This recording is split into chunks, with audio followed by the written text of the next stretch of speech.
스탠리 코렌이라고 하는 사람이 개는 어떻게 말하는가 라고 하는 책을 썼습니다. 이분은 세계적인 동물 행동학자이면서 또한 심리학자로 유명합니다. 개의 행동과 의사소통에 대한 세계적인 권위자이기도 합니다. 이분은 개의 몸짓, 표정, 꼬리를 흔드는 것, 개가 멍멍 소리를 내는 것, 이와 같은 개의 다양한 신호가 무엇을 의미하는지를 알아야만 개를 더 깊이 이해할 수 있다라고 말합니다. 우리 인간이 개를 더 잘 알기 위하여서는 개의 신호를 바르게 파악할 수 있어야 된다라고 말을 합니다. 개와 고양이는 왜 만나기만 하면 싸우는가? 개와 고양이는 서로 신호가 다르기 때문이다 라고 하는 것입니다. 개는 기분 좋은 일이 생기게 되면 꼬리를 위로 올립니다. 그런데 고양이는 기분 좋은 일이 생기게 되면 꼬리를 아래로 내립니다. 반대로 개는 기분 나쁜 일이 생기게 되거나 위험을 느끼면 꼬리를 아래로 내립니다. 그런데 고양이는 기분 나쁜 일이 생기게 되면 꼬리를 위로 올립니다. 이 개와 고양이는 서로가 서로에게 가지고 있는 신호를 받고 그 신호에 대답하는 방법이 다른 것이지요. 만약 개가 고양이를 만났습니다. 너무나 기분이 좋습니다. 그래서 개가 고양아 반갑다 그러면서 꼬리를 들었습니다. 그랬더니 고양이가 하는 말은 너 왜 나를 만났는데 이렇게 기분 나빠해? 나는 아무 한 행동도 없는데 이제 와서 막 얼굴을 보기 시작했는데 왜 나에게 그렇게 기분 나쁘다고 화를 내며 꼬리를 드는 거야?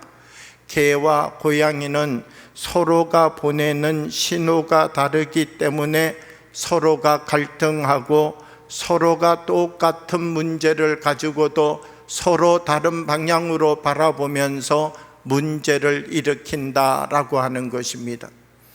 우리도 삶을 살아가면서 신호가 서로 다르면 갈등이 생기고 문제가 생깁니다.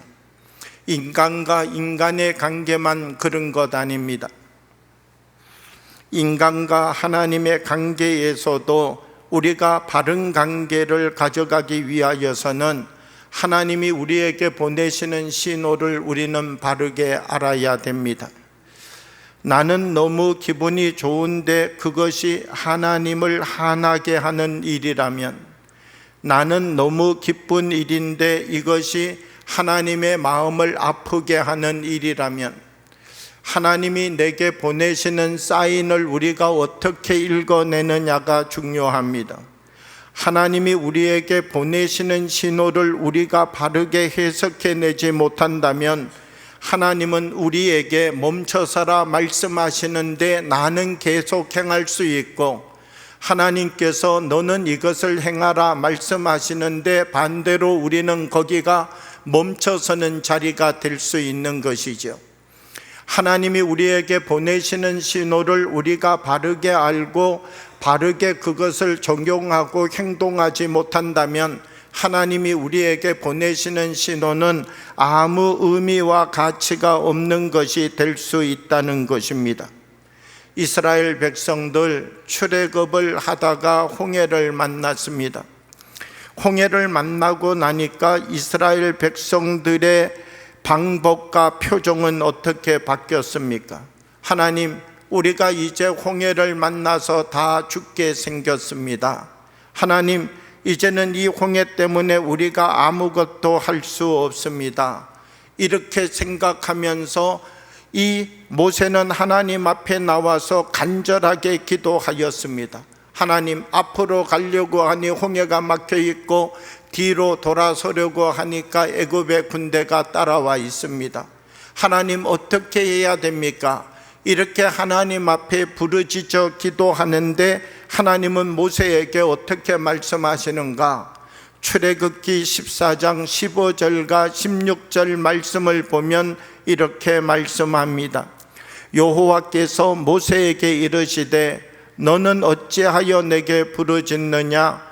이스라엘 자손에게 명령하여 앞으로 나아가게 하고 지팡이를 들고 손을 바다 위로 내밀어 그것이 갈라지게 하라. 이스라엘 자손이 바다 가운데서 마른 땅으로 행하리라. 모세가 하나님 앞에 나와서 부르짖어 기도했다는 것입니다.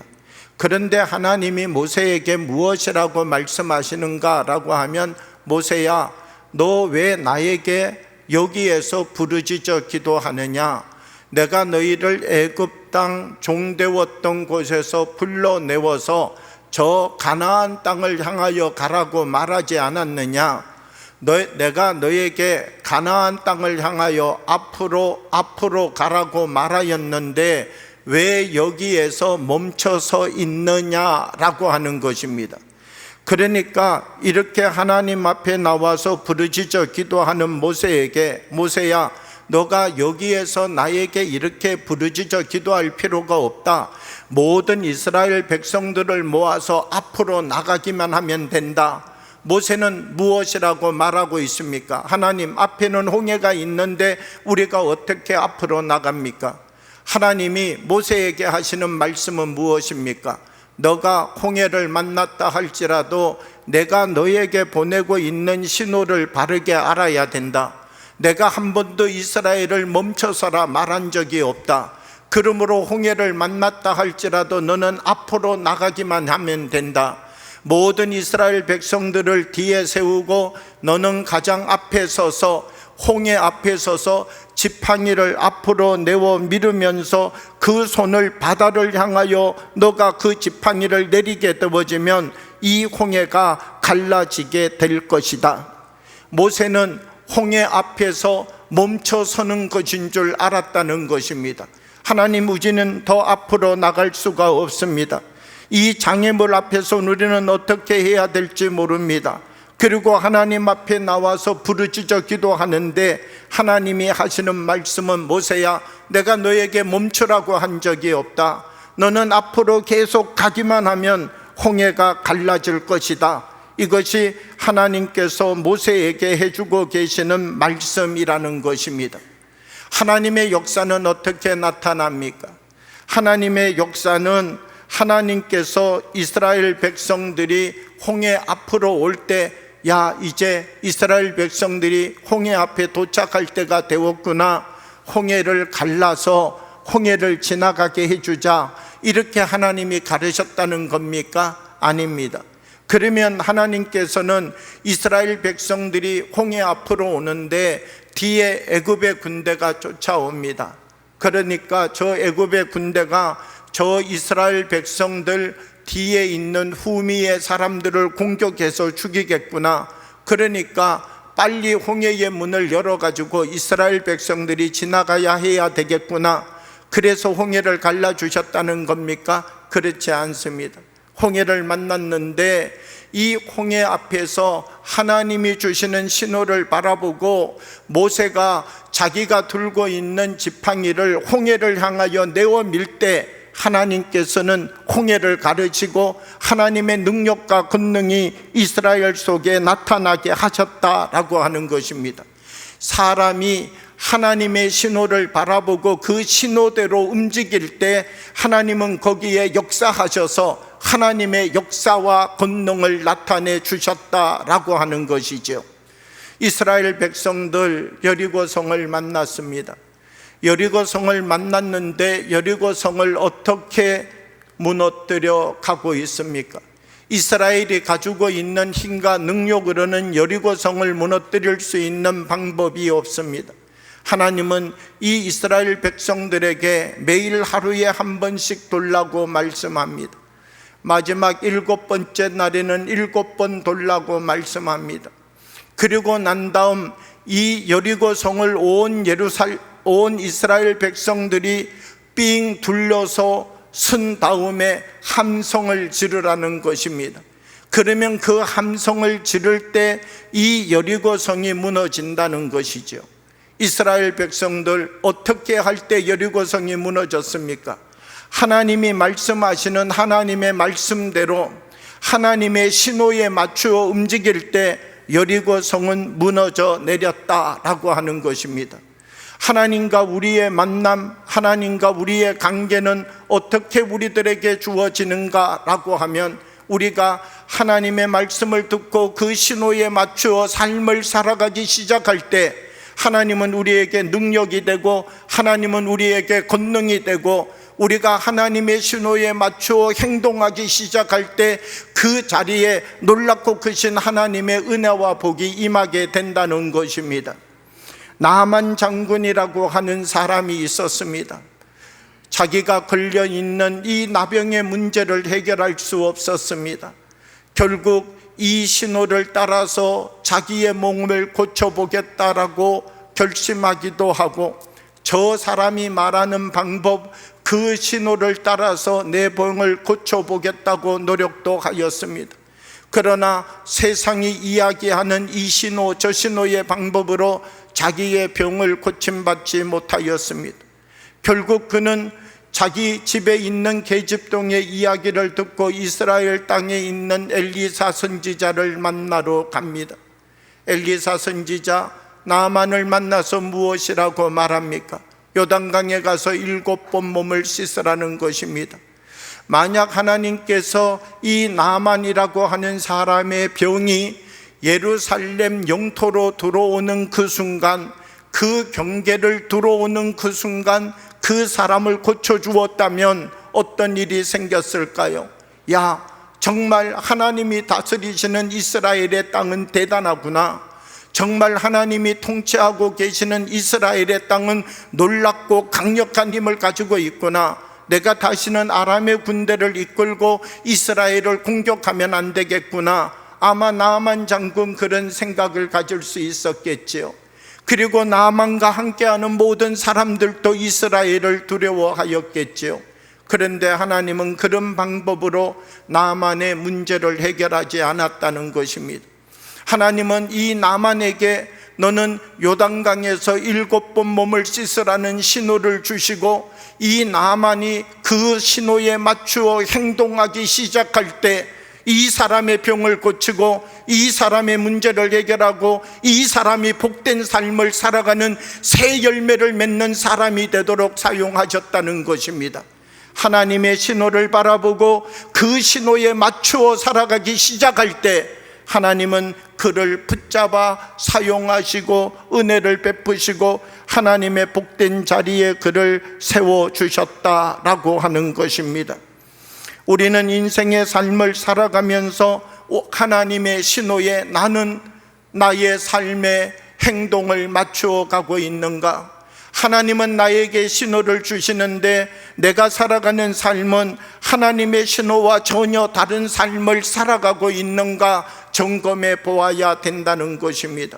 오늘 본문의 말씀을 보면 하나님은 아브라함에게 아들 이삭을 바치라고 말씀합니다. 사실 아들 이삭을 바치는 일이 어떻게 그렇게 쉬운 일입니까? 그런데 하나님은 이 아브라함에게 하나님의 신호를 주시고 기다리면서 아브라함이 어떻게 하는지를 관찰하고 계시는 것이지요. 그런데 아브라함은 어떻게 합니까? 아브라함은 하나님께서 말씀하신 그 말씀을 듣고 아들 이삭을 데리고 모리아산을 향하여 올라갑니다. 그런데 성경을 보면요, 하나님은 아무 말씀도 아브라함에게 더 하지 않습니다. 만약 하나님께서 아브라함에게 이 사흘길을 걸어가고 있는 아브라함에게 첫째 날 나타나셔서 아브라함아 계속하고 있냐? 둘째 날도 나타나셔서 아브라함아 내 말 기억하고 있냐? 셋째 날도 나타나셔서 너가 아들 이삭을 번제로 바칠 모든 준비를 잘해가지고 가고 있냐? 이렇게 물은 적이 없다는 것입니다. 단 한 번 그에게 신호를 보내시고 하나님은 기다리시는 것이죠. 언제까지 기다리셨다는 것입니까? 이 아브라함이 아들 이삭을 하나님 앞에 번제로 드리기 위하여서 손발을 결박하였습니다. 그리고 단 위에 이 아들을 얹었습니다. 손에 칼을 들고 하나님, 이제는 이 아들을 하나님께 번제로 드리겠습니다. 그리고 그 칼을 내리치려고 하는 순간 하나님께서는 아브라함을 부르시는 것입니다. 아브라함아, 아브라함아, 이 아이에게 손을 대지 말라. 그것이 급하게 불러세우는 하나님의 음성이었다는 것입니다. 창세기 22장 12절의 말씀을 보면 이렇게 말씀합니다. 사자가 이르시되 그 아이에게 내 손을 대지 말라. 그에게 아무 일도 하지 말라. 내가 내 아들 내 독자까지도 내게 아끼지 아니하였으니 내가 이제야 내가 하나님을 경외하는 줄을 아노라. 하나님이 시험을 주시는 목적이 무엇일까요? 하나님이 시험을 주시는 목적이 시험을 만나서 넘어지게 하기 위하여 시험을 주시는 것일까요? 하나님께서 아브라함을 시험하셨다 그랬는데 하나님께서 아브라함을 시험하셔서 아브라함을 골탕 먹이시는 것이 하나님의 목적인가요? 그렇지 않다는 것입니다. 시험을 당할 때는요, 그 시험이 얼마나 힘들고 어려운지 모릅니다. 그런데 하나님께서는 이 아브라함에게 시험을 통하여 무엇을 말씀하시는가라고 하면 시험을 만난다 할지라도 하나님의 신호를 놓치지 아니하고 말씀대로 행하여 앞을 향하여 나가게 되어지면 하나님께서 거기에서 다른 길을 준비하고 계신다는 사실을 보여주고 있는 것이죠.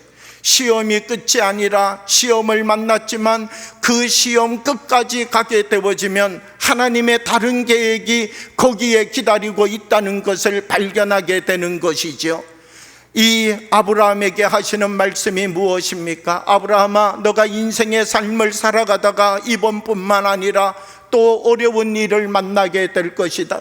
이번뿐만 아니라 또 낙심하고 낭망하는 일을 만날 수 있을 것이다. 그러나 그 자리가 너에게 찾아올 때에 너는 신호를 잃어버리지 않는 사람이 되어라. 어떤 시험과 어떤 환난이 너를 향하여 다가온다 할지라도 끝까지 말씀을 붙잡고 하나님이 주시는 신호를 잃어버리지 아니하면 거기에 하나님의 여호와 일에 하나님이 준비한 또 다른 은혜를 경험하게 되는 역사가 나타날 것이다. 이것을 아브라함에게 말씀해 주고 있는 것이지요. 우리가 삶을 살아가면서 아브라함 어떻게 이 힘들고 어려운 시간들을 이겨내고 하나님의 신호 앞에 자기를 지켜갈 수 있는 사람이 되었습니까? 하나님을 향한 아브라함의 중심은 흔들리지 않았습니다. 아브라함이 만약 하나님 나에게 이럴 수 있습니까? 내가 본토 친척 아비집을 떠나서 하나님 말씀하시는 말씀대로 일평생 살았는데 아들이라고 여러 명 주신 것도 아니고 아들이라고 딱 한 명 나에게 주셨는데 이 아들까지도 나에게 바치라고 말씀하시면 하나님 너무한 것 아닙니까? 아마 아브라함도 모리아산을 향하여 걸어가는 사흘길이 그에게는 힘들고 어려웠던 시간이었을 것입니다. 아마 아브라함 안에 많은 다른 신호들이 작용하였을 수도 있습니다. 세상의 신호가 작용하였을 수도 있습니다. 원망과 불평의 신호가 작동했을 수도 있습니다. 그리고 하나님을 향하여서 더 이상 하나님을 믿고 따를 필요가 없다라고 하는 유혹이 그 마음 안에 살아났을 수도 있습니다. 그러나 아브라함은 이 모든 것들을 어떻게 이겨내고 하나님의 사람으로 끝까지 설 수 있었는가? 그 중심 안에 하나님의 말씀을 의지하고 살아가는 삶을 선택했기 때문이다라고 하는 것입니다. 우리가 살아가는 삶은 날마다 믿음이 더해져야 되는 삶의 자리라는 것이죠. 우리는 하나님 안에서 때때로 말합니다. 하나님, 나도 믿음이 자라게 해 주십시오. 나도 믿음이 성숙하게 해 주십시오. 나도 말씀대로 살아가는 사람이 되게 해 주십시오. 기도할 때가 많다는 것입니다. 여러분, 내가 더 믿음이 자라나기 위하여서는 어떤 사람이 되어야 믿음이 자라날 수 있겠습니까? 지금 내가 가지고 있는 믿음보다 더 높은 믿음이 나에게 들어와야 나의 믿음이 자랄 수 있는 것이지요. 지금 내가 가지고 있는 생각보다 더 높은 하나님의 생각이 나에게 들어와야 내가 더 믿음의 높이를 높여갈 수 있는 사람이 될 수 있겠지요.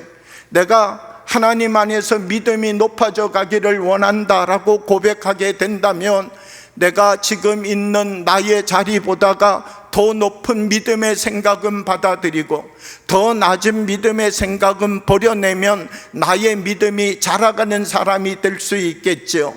우리가 하나님 안에서 더 거룩해지기를 원합니다 고백할 때가 있습니다. 그러면 우리가 어떻게 해야 더 거룩해질까요? 내가 지금 있는 나의 모습, 지금 있는 나의 수준보다가 더 거룩한 것을 받아들이면 나는 더 거룩해지는 사람이 되겠죠. 그런데 내가 지금 있는 수준보다가 더 더러운 것을 받아들이고 더 오염된 것을 받아들이면 나는 더 거룩해지는 것 아니라 나는 사실은 이 세상을 살아가면서 더 더러워지는 사람이 될 수밖에 없겠죠.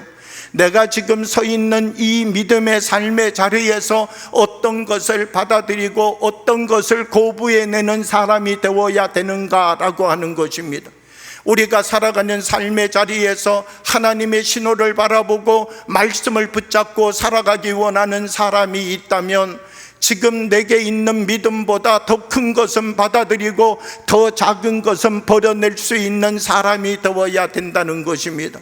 내가 정말 하나님의 사랑의 사람이 되기를 원한다면 지금 내가 용납하고 받아들일 수 있는 사랑보다 더 큰 사랑은 내게 받아들이고 이 사랑보다 더 작은 사랑은 세상의 신호는 버려내고 감정의 신호도 버려내고 또 이와 이의 신호는 다 우리가 버려내고 오직 하나님이 주시는 말씀의 신호만을 가지고 일어설 수 있는 사람이 되어야 사랑의 사람이 될 수 있는 것이죠. 지금 내가 머물러 있는 이 자리로부터 더 높은 것을 받아들일 수 있는 사람이 되어야 된다는 것입니다.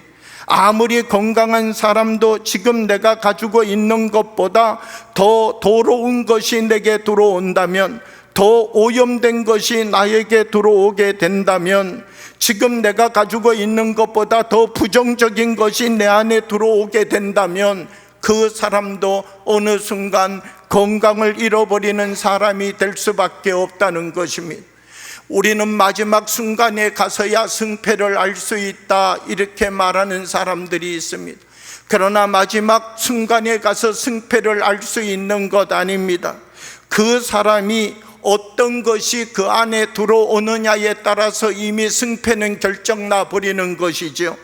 그 사람이 어떤 신호에 반응하며 살아가느냐에 따라서 마지막까지 가지 아니하더라도 이 사람이 오른쪽 길로 가고 있는 사람인지 왼쪽 길로 가고 있는 사람인지, 하나님의 사람으로 연단되어져 가고 있는 사람인지 세상의 사람으로 변질되어져 가고 있는 사람인지, 그 사람이 지금 어떤 것이 들어오고 어떤 신호에 반응하는지를 보게 되면 알 수 있는 것이지요.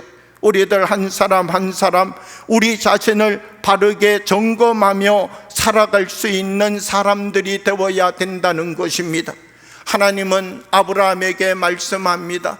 아브라함, 이제야 너희가 나를 경외하는 줄 아노라. 이렇게 말씀하시고 난 다음 아브라함에게 복을 주시는데 어떤 복을 주시는가? 창세기 22장 17절과 18절 말씀을 보면 이렇게 기록하고 있습니다. 내가 내게 큰 복을 주고 내 씨가 크게 번성하며 하늘의 별과 같고 바닷가의 모래와 같게 하리니 내 씨가 그 대적의 성문을 차지하리라.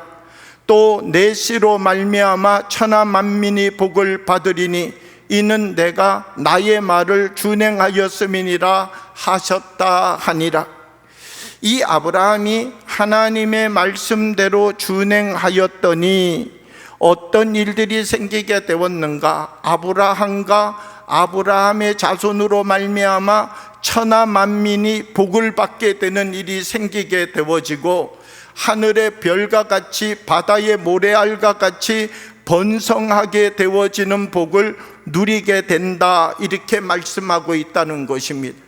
아브라함 지금까지 누구의 신호를 보며 움직였습니까? 하나님의 신호를 보며 움직였던 사람인 것이지요.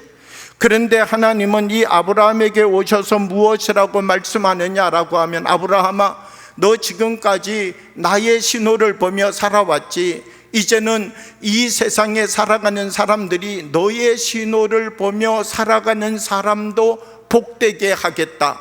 다른 말로 이야기하면 어떤 말입니까? 아브라함이 하나님의 신호를 보며 살아가면서 아브라함의 삶이 또 다른 사람들에게 신호가 되는 삶이 되었다는 것이죠. 이 아브라함이라고 하는 사람, 자기 한 사람만 하나님의 신호를 따라 움직이는 것에서 끝난 것 아니라 아브라함의 삶을 바라보는 사람들이 아브라함을 바라보면서 나도 저런 삶 살아야지, 나도 저런 하나님의 은혜를 누려야지, 나도 저와 같은 삶으로 헌신하는 사람이 되어야지, 결국 이 아브라함이라고 하는 사람이 또 다른 사람에게 신호의 역할을 감당해 주는 사람이 되었다는 것입니다. 우리들 한 사람 한 사람, 우리는 어떤 믿음을 가지고 이 세상을 살아가고 있습니까? 우리들 한 사람 한 사람이 만들어내는 신호는 어떤 신호를 만들어내며 우리는 삶의 자리를 경주해 가고 있습니까? 한 교회가 수련회를 가게 되었습니다.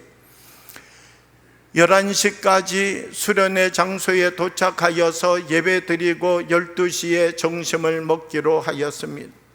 그런데 가다가 길이 막혀서 오후 1시가 되어서야 수련회 장소에 도착했습니다. 그랬더니 교인들이 둘로 나누어졌습니다.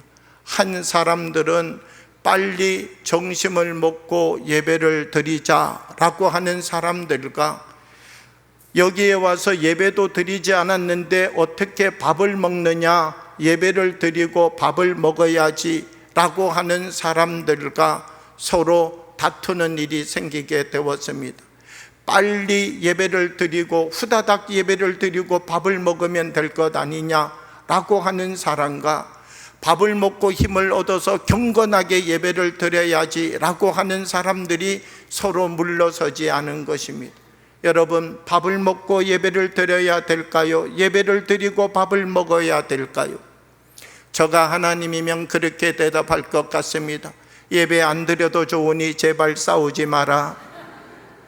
우리가 믿음 안에 삶을 살아가면서 어느 곳에 우리의 눈을 맞춰내고 어느 곳에 우리가 하나님이 주시는 말씀과 은혜를 누려가는 열매를 맺어가고 있느냐가 중요하다는 것입니다. 문제는 내 주장대로 하려고 하고 내 신호대로 상대방이 움직여주지 않는 것에 대하여서 화를 내고 자기의로 살아가려고 한다는 것, 이것이 문제였던 것이지요. 그런데 하나님은 아브라함에게, 아브라함아, 이제 내가 너의 신호를 확인했다. 이제부터는 너가 나를 대신하여서 한 사람 한 사람에게 복의 통로가 되어주기를 원한다.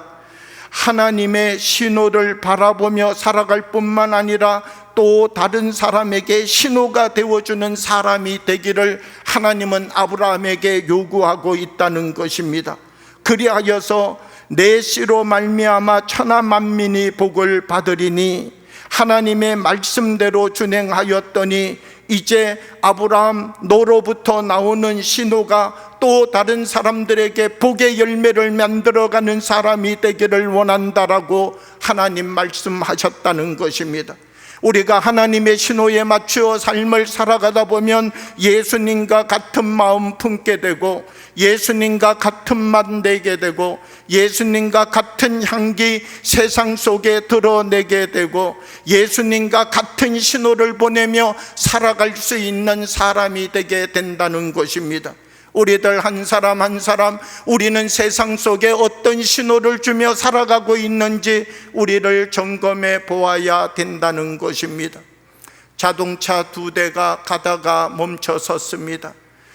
앞에 서 있는 차는 뒷차가 빵빵거리는데도 물러서지 않고 차문을 열고 운전자가 나왔습니다.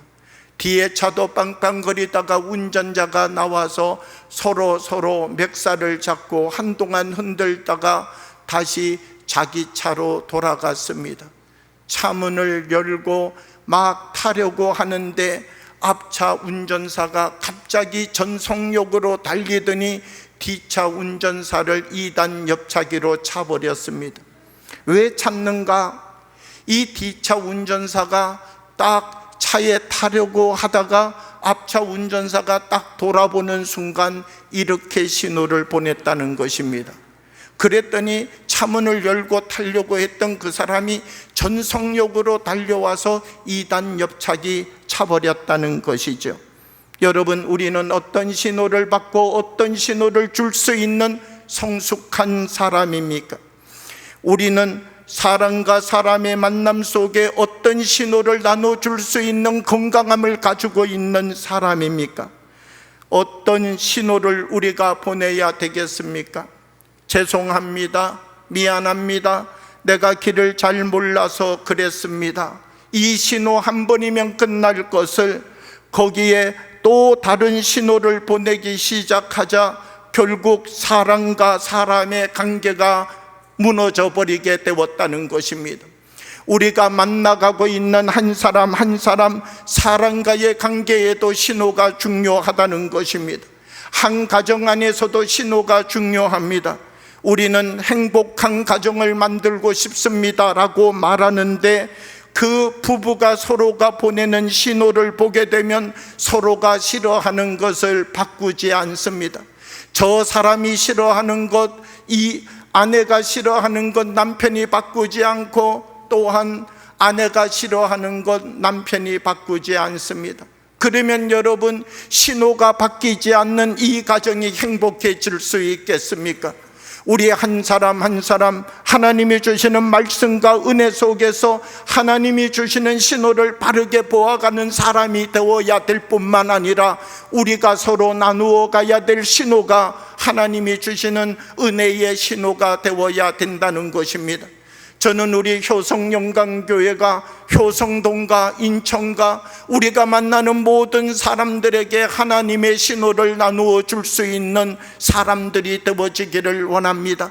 하나님과 우리와의 관계 속에서만 신호가 중요한 것 아니라 우리와의 관계 속에서도 이 신호가 중요하다는 것입니다. 우리들 한 사람 한 사람 우리들을 통하여서 하나님의 선한 영향력이 나타나고 우리들을 통하여서 소금과 같은 맛이 나타나고 우리들 한 사람 한 사람의 성김과 겸손과 사랑을 통하여 예수 그리스도를 맛보여 줄 수 있는 그 거룩한 아름다운 성숙이 우리 한 사람 한 사람의 신호를 통하여 나타나야 된다라고 하는 것입니다. 우리들은 이제 하나님이 주시는 말씀 속에서 또 다른 총동원 전도를 준비하고 있습니다. 주님, 내가 이 세상 속에 하나님의 전도지가 되겠습니다. 하나님, 내가 이 세상 속에 하나님의 거룩한 증인이 되겠습니다. 나를 만나는 모든 사람에게 주님, 내가 그들에게 하나님의 신호등이 되겠습니다. 우리들이 고백하면서 우리들 한 사람 한 사람을 통하여 더 깊고 더 놀라운 하나님의 세계를 보여주는 삶을 살아가는 효성영광교회 모든 교인들이 되어지기를 주님의 이름으로 축복합니다. 함께 기도드리겠습니다. 살아계신 아버지 하나님, 우리 가운데 성령으로 임하여 주셔서 우리들 한 사람 한 사람의 마음을 하나님의 손으로 주장하여 주옵시고 하나님의 거룩한 말씀의 신호에 눈을 기울이고 귀를 기울여서 주님 주시는 말씀을 붙잡고 우리도 우리가 만나는 한 사람 한 사람에게 하나님의 신호등이 되게 하여 주옵소서. 그리하여서 우리를 통하여 하나님의 복을 우리가 만나는 모든 사람들과 함께 누려갈 수 있는 주님의 사람이 되도록 우리들을 사용하여 주시고 우리들을 통하여 하나님의 거룩한 나라가 이 세상 속에 확장되어져 가게 하여 주옵소서. 예수님 이름으로 기도하옵나이다. 아멘.